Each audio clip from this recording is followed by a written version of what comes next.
Et bonjour à tous.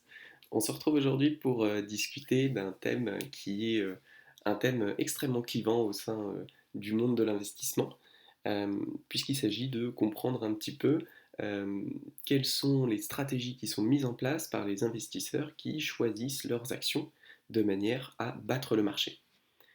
Une des stratégies qui est la plus classique et la plus répandue, et aussi probablement, il faut le dire, la plus efficace, c'est ce qu'on appelle l'analyse fondamentale.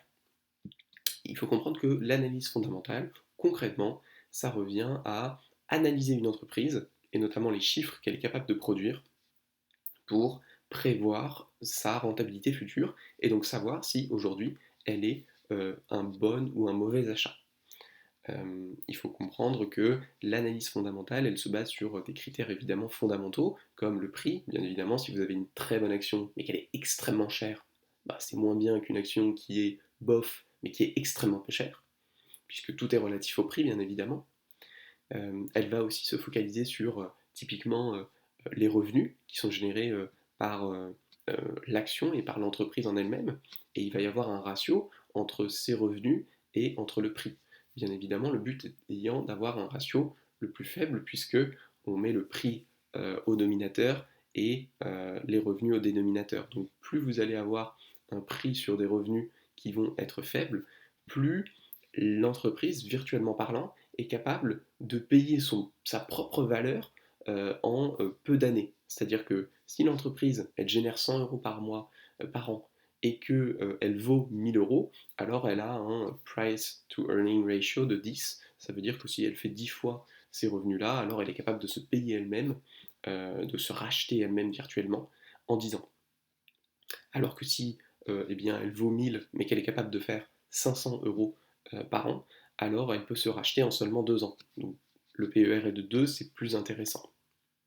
Ça, c'est une des manières classiques, efficaces effectivement, qui visent à évaluer des entreprises et à évaluer effectivement leur capacité à générer des revenus dans le futur, puisqu'effectivement, quand on regarde l'historique, on se rend compte que dès qu'il y a des PER qui deviennent extrêmement forts, c'est-à-dire qu'il y a des prix d'actions qui sont extrêmement hauts alors que l'entreprise ne génère pas beaucoup d'argent, bien souvent, il y a effectivement une baisse du prix de l'action qui se poursuit. Et à l'inverse, quand il y a un PER très faible, c'est-à-dire que l'entreprise génère quand même pas mal de cash flow, mais elle coûte pas très cher, et bien elle finit généralement par monter en rentabilité. Donc ça, c'est vraiment l'idée de base, et c'est typiquement l'idée de base qui est préconisée par beaucoup de gourous plus ou moins expérimentés, allant de Jean-Michel YouTube à Warren Buffett, qui vraiment sont des investisseurs qui ont à cœur de comprendre le business économique d'une société pour savoir s'il est intéressant d'investir dedans. Ce qu'il faut comprendre, c'est que aussi belle soit l'histoire qu'on peut raconter quand on regarde les revenus, qu'on fait des projections, qu'on dit que oui, bah oui, on est sur un secteur porteur, donc on va gagner 10% de plus par an. Ok, on a très peu de dettes, donc techniquement on ne peut pas être en faillite. On a un avantage concurrentiel important, donc les nouveaux concurrents ne vont pas être capables de nous concurrencer sur le marché. Toutes ces choses-là, c'est intéressant, c'est une très belle histoire, ça peut faire un très beau cours, magistral, et ça peut vous convaincre d'acheter une action. La réalité, malheureusement empirique, c'est qu'effectivement, il y a des dizaines et des centaines de fonds qui mènent ces stratégies, et la réalité, c'est qu'ils n'arrivent pas à battre le marché. Donc, concrètement, ça veut dire qu'ils se trompent plus souvent qu'ils n'y arrivent. Euh, et à ce sujet, il y a des études qui sont assez intéressantes. On peut se dire, bon bah oui, c'est un exercice très difficile. Il y a beaucoup d'incertitudes. Calculer les cash flows qui vont être ceux d'une entreprise dans le futur, c'est compliqué. Donc on peut se dire que c'est normal qu'il y ait beaucoup de gens qui ratent, mais que les gens qui réussissent, bah, ils sont très performants. Il suffit de trouver les gens qui réussissent et de faire comme eux. Il suffit de trouver Warren Buffett et de faire comme lui.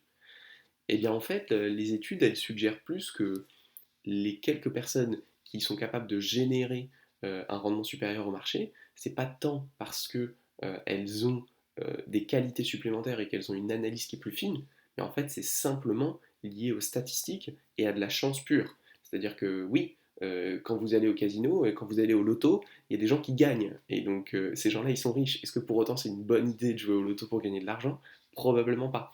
Et bien en fait, c'est exactement la même chose quand vous regardez plein d'investisseurs et que vous sélectionnez uniquement ceux qui ont choisi les bonnes entreprises comme Warren Buffett, et que vous dites, bon bah voilà, c'est la preuve que l'analyse fondamentale, ça marche, et qu'il suffit de bien analyser les entreprises pour y arriver. Et c'est marrant parce que de son point de vue à lui, évidemment qu'il y a un biais qui est extrêmement important. Quand on a étudié une action pendant des heures et des heures et qu'on a fait un achat, bah, quand ça marche, on est persuadé que c'est parce qu'on a bien analysé l'action que en fait elle a monté. On va pas se dire bah oui c'est de la chance, de toute manière il y a des actions qui ont monté, des actions qui ont descendu. Sinon on n'aurait pas pris ce temps-là pour vraiment analyser la chose. Donc c'est assez pervers comme fonctionnement. Et ce qu'il faut retenir, c'est que quand en fait on regarde les fonds donc actifs qui mènent des analyses fondamentales, on se rend compte que bon, bah, il y a à peu près 20% des fonds qui arrivent à faire mieux que le marché sur 5 ans glissants. Donc on se dit très bien, ces fonds-là, bon, bah, ils sont bons quoi. Et donc il y a eu des analyses qui ont été faites, ils ont pris les 20% qui ont battu le marché de 2010 à 2015 et les ont regardés de 2015 à 2020 sur 5 années glissantes. En se disant, bon bah voilà, eux c'est vraiment les bons quoi. Donc s'ils ont réussi à être bons de 2010 à 2015, bah, ils vont être bons de 2015 à 2020.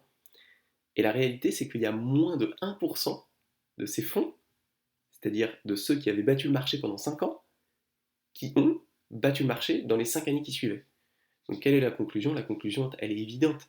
C'est qu'en réalité, oui, il y a des gens qui battent le marché parce que statistiquement, il y a des gens qui ont de la chance. Mais la preuve que c'est bien de la chance, c'est qu'ils sont incapables de répéter cette performance dans la durée. Et c'est exactement ça pour Warren Buffett. Il y a eu des milliers, des millions d'investisseurs individuels qui ont choisi des petites actions par-ci par-là.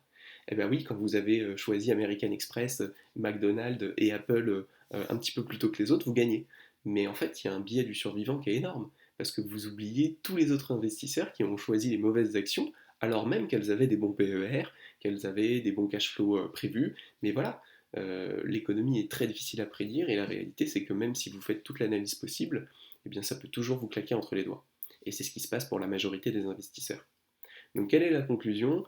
L'analyse fondamentale est une très belle histoire. C'est extrêmement intéressant de se demander pourquoi un business fonctionne et comment il fonctionnera dans le futur. Mais la réalité, c'est que l'intelligence collective du marché est bien plus intelligente que n'importe quelle analyse que vous ne pouvez faire. Et donc, il n'y a pas d'entreprises qui sont nécessairement sous-évaluées ou surévaluées. Donc tout ce que vous pouvez faire, c'est prendre un risque spécifique démesuré, choisir une entreprise et concrètement jouer au casino et à la roulette. Et oui, vous pouvez gagner, mais en moyenne, vous ne gagnerez pas. C'est ce qu'il faut retenir. Si vous voulez plus de vidéos sur ce sujet, n'hésitez pas à vous abonner et à me laisser un petit commentaire en description pour me dire sur quel sujet vous souhaitez que je vous partage mon avis.